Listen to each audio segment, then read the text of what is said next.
জানিয়ে দেব এই মুহূর্তে হাতে পাওয়া সর্বশেষ গুরুত্বপূর্ণ আপডেট বাংলা সংবাদ। শুরুতেই থাকছে মাশরাফির বিরুদ্ধে মামলা। বাংলাদেশ জাতীয় ক্রিকেট দলের সাবেক অধিনায়ক মাশরাফি বিন মুর্তজার বিরুদ্ধে মামলা হয়েছে। সিলেট স্ট্রাইকার্সের মালিকানা সারোয়ার চৌধুরীর কাছ থেকে জোর করে লিখে নেওয়ার অভিযোগে এ মামলা দায়ের করা হয়। জানা গেছে বিপিএল এর ফ্রাঞ্চাইজিটির সাবেক মালিক সারোয়ার চৌধুরী বাদী হয়ে মামলাটি দায়ের করেছেন। রাজধানীর পল্লবী থানায় মামলাটি দায়ের করা হয়েছে।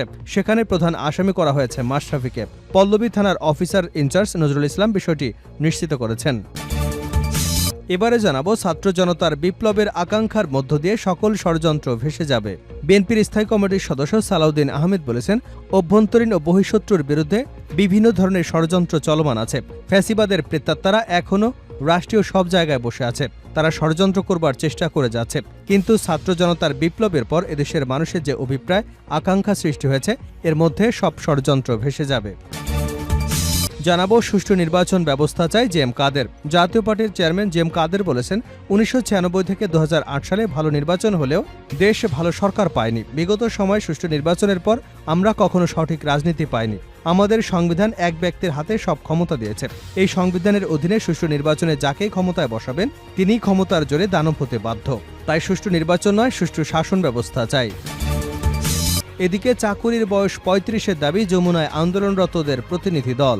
সরকারি চাকুরিতে আবেদনের বয়স 35 বছর নির্ধারণের দাবিতে অন্তর্বর্তীকালীন সরকারের প্রধান উপদেষ্টা অধ্যাপক ডক্টর মোহাম্মদ ইউনূসের বাসভবন যমুনায় প্রবেশ করেছেন আন্দোলনরতদের একটি প্রতিনিধি দল। সোমবার বিকাল 5টা 25 দিকে তারা যমুনায় প্রবেশ করেছেন।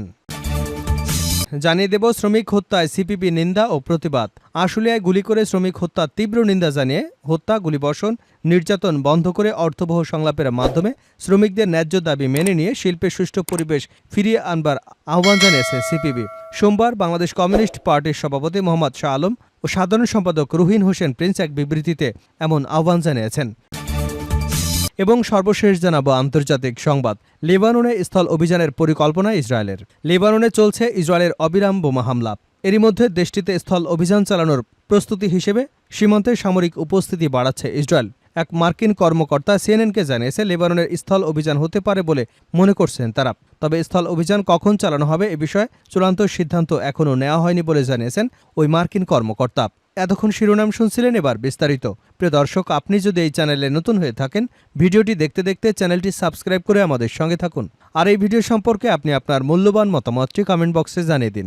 আর হ্যাঁ প্রিয় দর্শক, জানিয়ে দিন ভিডিওটি কোথা থেকে দেখছেন। মাশরাফির বিরুদ্ধে মামলা।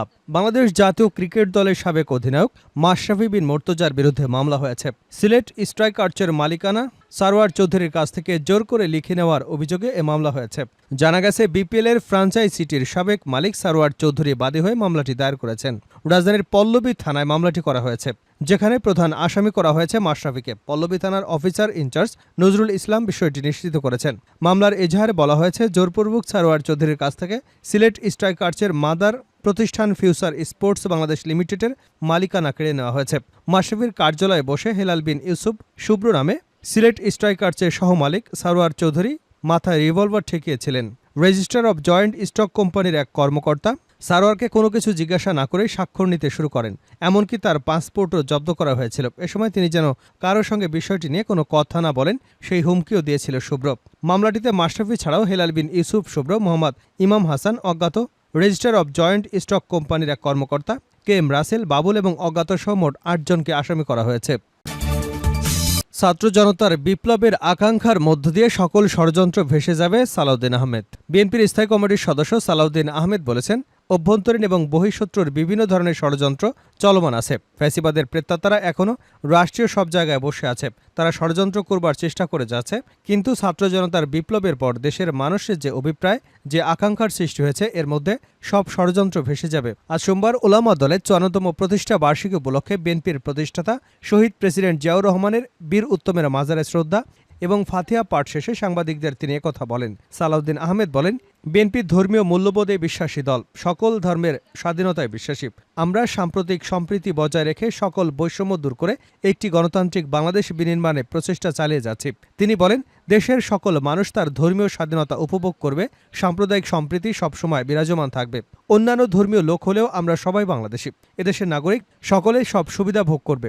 এখানে কোনো সংখ্যালঘু বা সংখ্যাগুরু বলতে কিছু নেই। বিপ্লব পরবর্তী প্রেক্ষিতে এদেশের মানুষের মাঝে যে স্পৃহা আকাঙ্ক্ষা সৃষ্টি হয়েছে, আমরা সকল ধর্মের সকল মানুষ মিলে ঐক্যবদ্ধ থেকে বাংলাদেশকে অগ্রণী সমৃদ্ধির দিকে নিয়ে যাব, যেটি শহীদ রাষ্ট্রপতি জিয়াউর রহমান এদেশের মানুষের স্বপ্ন ছিল, যেটি শহীদ রাষ্ট্রপতি জিয়াউর রহমান এবং এদেশের মানুষের স্বপ্ন ছিল। সাংবাদিকদের এক প্রশ্নের জবাবে তিনি বলেন, বিদেশে বসে যিনি স্বৈরাচারের দণ্ডমণ্ড অপারেট করছেন, বাংলাদেশের অস্থিতিশীল করতে চেষ্টা করছেন, কিন্তু বাংলাদেশের মানুষ কোনো ষড়যন্ত্রের ফাঁদে পা দেবে না। আমরা জানি অভ্যন্তরীণ এবং বহিঃশত্রুর বিভিন্ন ধরনের ষড়যন্ত্র চলমান আছে। ফ্যাসিবাদের প্রেতাত্মারা এখনও রাষ্ট্রীয় সব জায়গায় বসে আছে, তারা ষড়যন্ত্র করবার চেষ্টা করে যাচ্ছে। কিন্তু ছাত্র জনতার বিপ্লবের পর এদেশের মানুষের যে অভিপ্রায় আকাঙ্ক্ষা সৃষ্টি হয়েছে, তার মধ্য দিয়ে সব ষড়যন্ত্র ভেসে যাবে। সুষ্ঠু শাসন ব্যবস্থা চাই জেএম কাদের। জাতীয় পার্টির চেয়ারম্যান জেএম কাদের বলেছেন, 1996 থেকে 2008 সালে ভালো নির্বাচন হলেও দেশে ভালো সরকার পায়নি। বিগত সময় সুষ্ঠু নির্বাচনের পর আমরা কখনো সঠিক রাজনীতি পাইনি। আমাদের সংবিধান এক ব্যক্তির হাতে সব ক্ষমতা দিয়েছে। এই সংবিধানের অধীনে সুষ্ঠু নির্বাচনে যাকেই ক্ষমতায় বসাবেন তিনি ক্ষমতার জোরে দানব হতে বাধ্য। তাই সুষ্ঠু নির্বাচন নয়, সুষ্ঠু শাসন ব্যবস্থা চাই। সোমবার দলের চেয়ারপারসনের বনানী কার্যালয় মিলনায়তনে জাতীয় যুব সংহতির নেতাদের সঙ্গে মত বিনিময় সভায় প্রধান অতিথির বক্তব্যে এসব কথা বলেন তিনি। নির্বাচনের আগে সুষ্ঠু নির্বাচনের পরিবেশ চাই এমন দাবি জানিয়ে তিনি বলেন, দুটো দলই দলীয়করণের মাধ্যমে সব প্রতিষ্ঠান কুক্ষিগত করেছিল।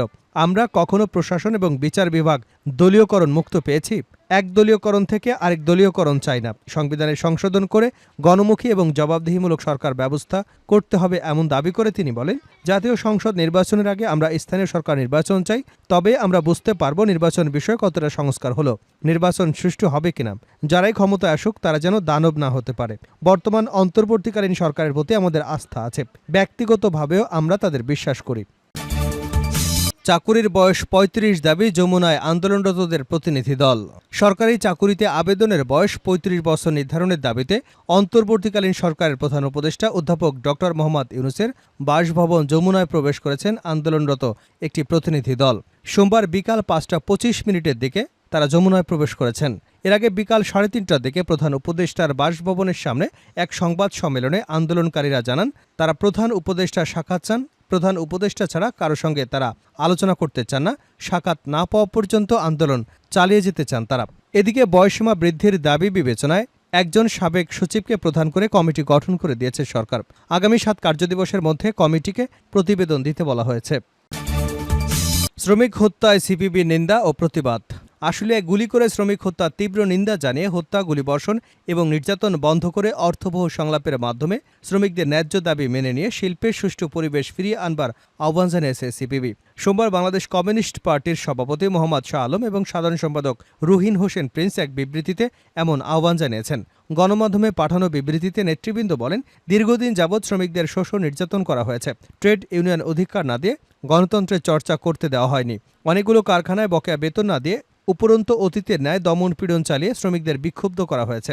আইন ভঙ্গকারী মালিকদের বিরুদ্ধে কোনো ব্যবস্থা না নিয়ে শ্রমিক ছাঁটাই, শ্রমিক নির্যাতন, এমনকি গুলিবর্ষণ করে শিল্প সম্পর্ক বিনষ্ট করে উৎপাদন এবং অর্থনৈতিক কর্মকাণ্ডকে সংকটাপন্ন করা হয়েছে। এমতাবস্থায় শিল্পের সুষ্ঠু পরিবেশ ফিরিয়ে আনতে অর্থবহ সংলাপ, বিশেষ করে কারখানাভিত্তিক দ্বিপাক্ষীয় ত্রিপক্ষীয় আলোচনার মাধ্যমে ন্যায্য দাবি মেনে নিয়ে যুক্তিযুক্ত সমাধানের দাবি জানাই।